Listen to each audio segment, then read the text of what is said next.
Hello friends. First of all, I would like to express my sincere thanks to all of you, my students, my friends and my colleagues who has given me encouragement to continue this teaching, online teaching. Uh, I am very happy that more than 100 people viewed my yesterday's video of teaching a poem. Today also we are going to discuss here one more poem from BA Part 2nd Compulsory English, and it is also very interesting. You can say that poem. There may be a question in your mind that why I am choosing or why I am selecting a poem or poetry section first. The quite reason is that when we teach poetry, poems are very shorter, they are not so long, so it can be easy to handle, to control the topic within half an hour. But if you take the text or lessons, it will take a lot of time. And it's my observation that the students and all of you are may not interested in one way kind of teaching learning process.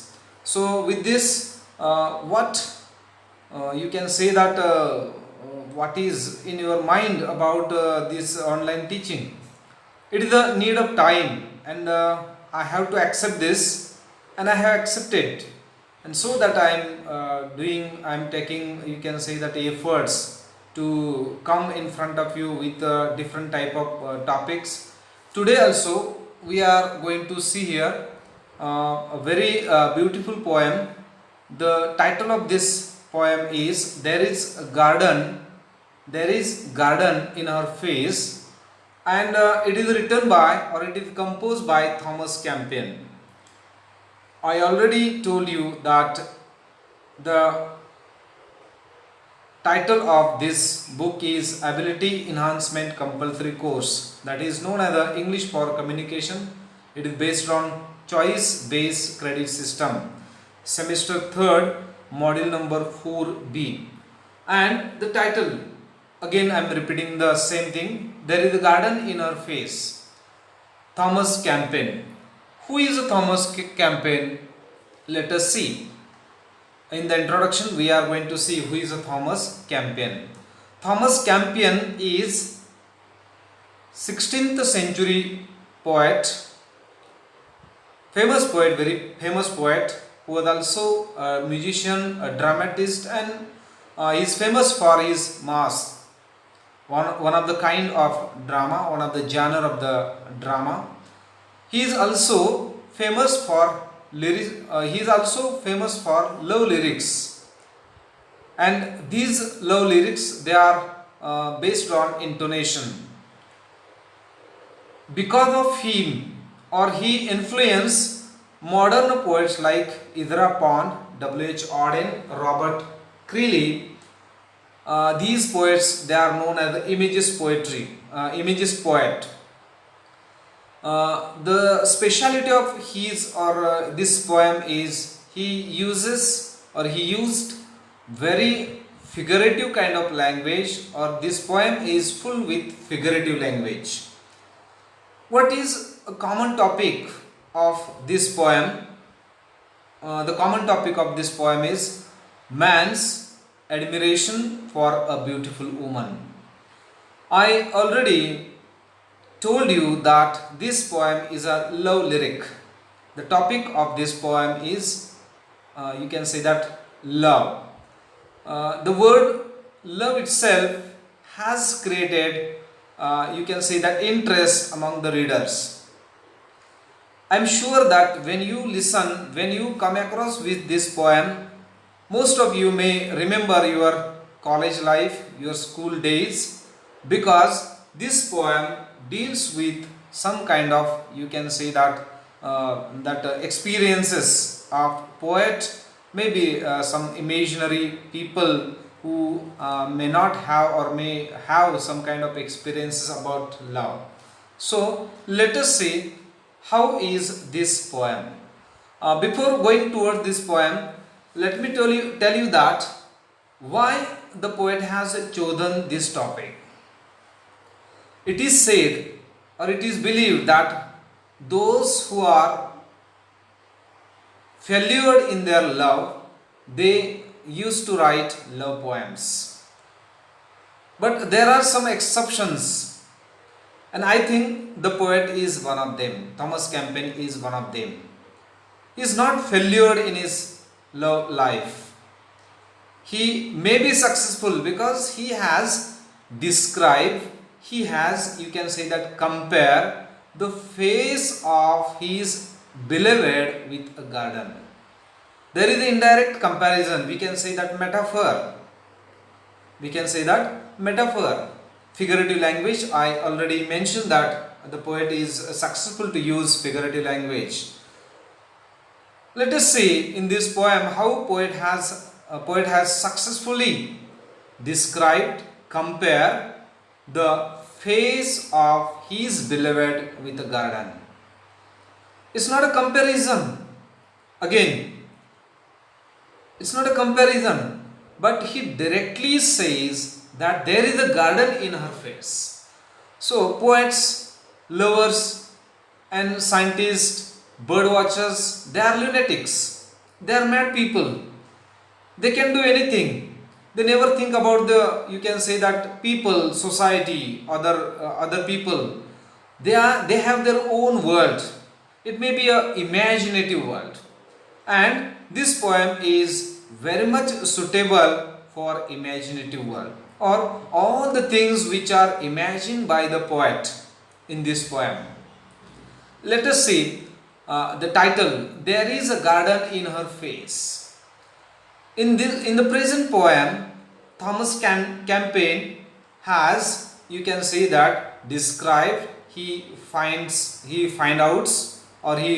out how the shape of garden is suitable to her face. Various aspect of face. Just start from, you can say that, forehead, hair, ear, nose, lips, tongue, lips, chin, cheeks, nostrils, eyelids. Okay, these are the parts of the face, or parts of the face, and poet has trying to, you can say that, naming these in a different way. What he has done, let us see. There is a garden in her face where roses and white lily grow. A heavenly paradise in that place, wherein all pleasant fruits do flow. There cherries grow which none may buy, till cherry ripe themselves do cry. Though cherries fairly do enclose of orient pearl a double row, which when her lovely laughter shows, they look like rosebuds filled with snow. In this, you can say that 9 to 10 lines, the poet has tried his level best to find out various parts of the face with various, you can say that, roses, cherries, flowers, birds, many more things are there. One by one we are going to see. So poet says that there is a garden in her face. It's an imaginary poem. In reality, there may not be garden, but poet can see which a common man cannot see. There is a proverb in Marathi, Jeno deke Ravi te deke kavi. That means the poet can see anything or whatever is there. Poet tries to glorify thing, or poet beyond that, I would like to say that poet, what they show, what is existed and what is not existed.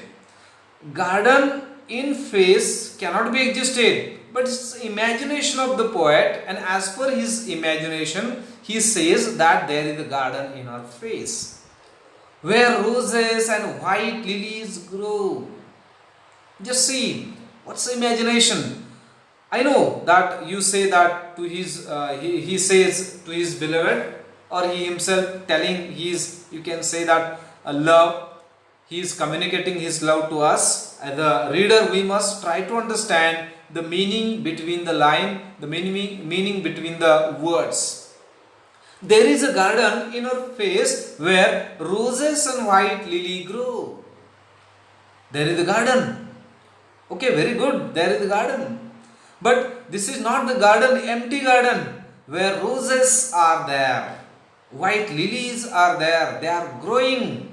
Means the beauty of his beloved is more than roses, more beautiful than, you can say, that lily, white lilies. She is a white girl, she is a white woman, she is like a rose. I remember one more poem, very short, you can say that line from William Blake's poem. In his poems that is known as the sonnet, and he says, he compares his beloved with a rose. And he says, who is that? William Blake. He says that my love is like a red rose. Just see how the imaginative power of the poet. He compares his beloved with a rose, and he says that his love, his beloved, is more radier, more, you can say, most, you can say, that beautiful than roses, than rose. Same in the case of this poem. I give you for understanding this example. There is a garden in her face where roses and white lily grow. A heavenly paradise is that place. Means he says that his beloved's face is like a heaven, is like a paradise, where all there is a pleasure. A heavenly paradise is that place. He compares that his beloved's face is like a paradise, is like a heaven, where all your wishes, where all your desires, passions are going to be fulfilled, wherein all pleasant fruits do flow. In the heaven, there are number of, you can say, that flowers, you can say that fruits, number of, you can say that plants which are having pleasant fruit. You want to eat that fruit, where in the entire garden you will see that there are number of fruits, number of flowers, number of things are there, beautiful things are there.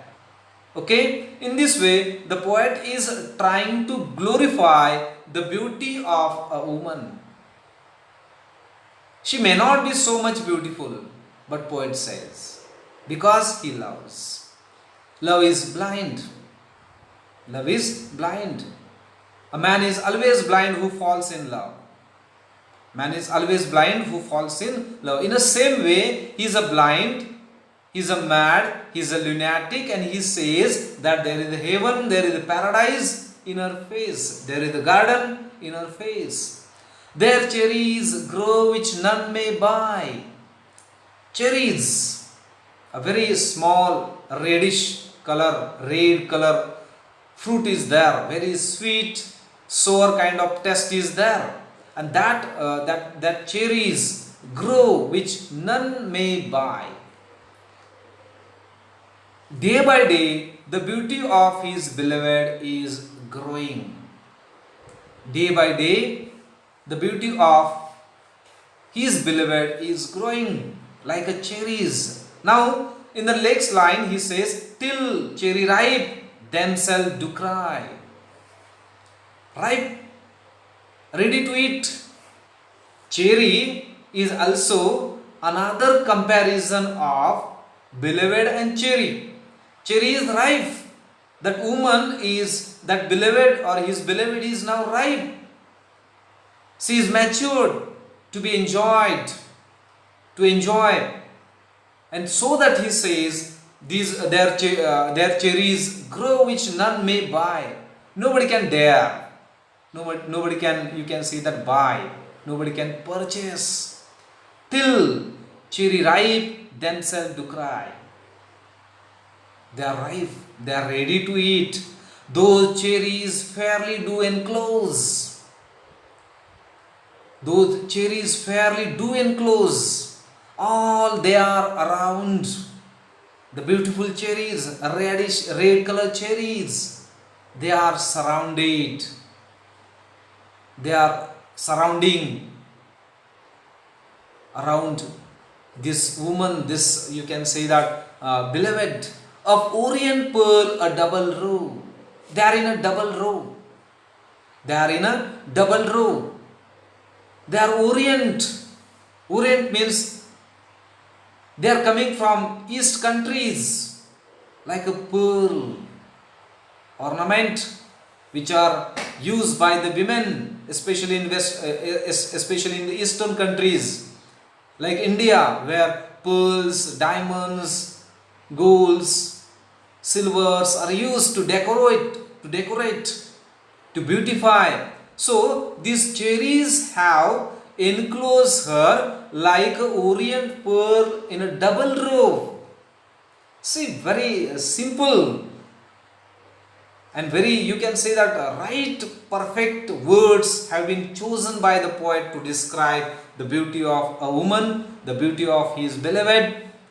What he says in the next two lines, just see. Which when her lovely laughter shows, they look like a rosebuds filled with snow. Very, very beautiful kind of, you can say that description is given by the poet. Which when her lovely laughter shows, when she laughs,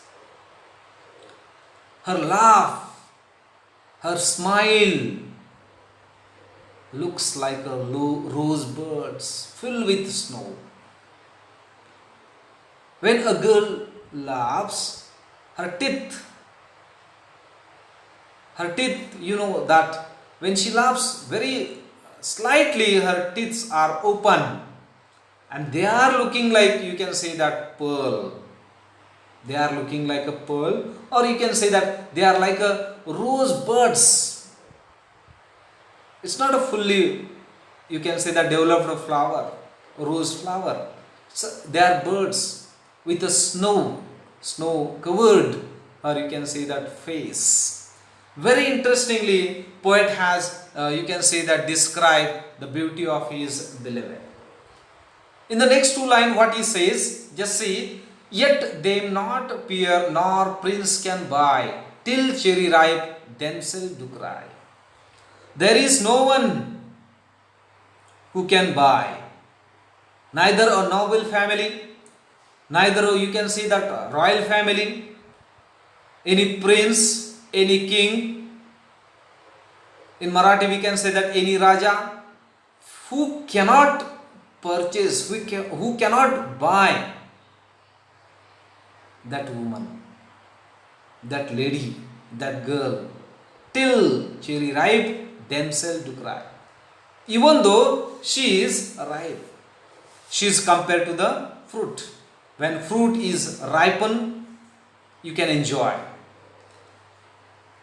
Most interesting thing is that in this poem, poet has observed a woman from sensual point of view. He observes her beauty. He observes her, you can say that body. We say that love should be beyond body. But this is the speciality of Thomas Campion, that he observes that lady, that woman is beloved from sensual point of view. So that he again and again he repeatedly used the word cherry ripe. Cherry ripe, the red colored fruit, is now ready to eat. It has symbolic meaning. Means the girl is matured, whom we can or you can or anybody can marry. But there is nobody, neither a prince nor a royal family man can marry that lady. And that cherry ripe, and that themselves, that cherry do cry. Cry means it is ready. Nobody is daring to come. Nobody dares to come there to propose her for the marriage. And this is her, you can say that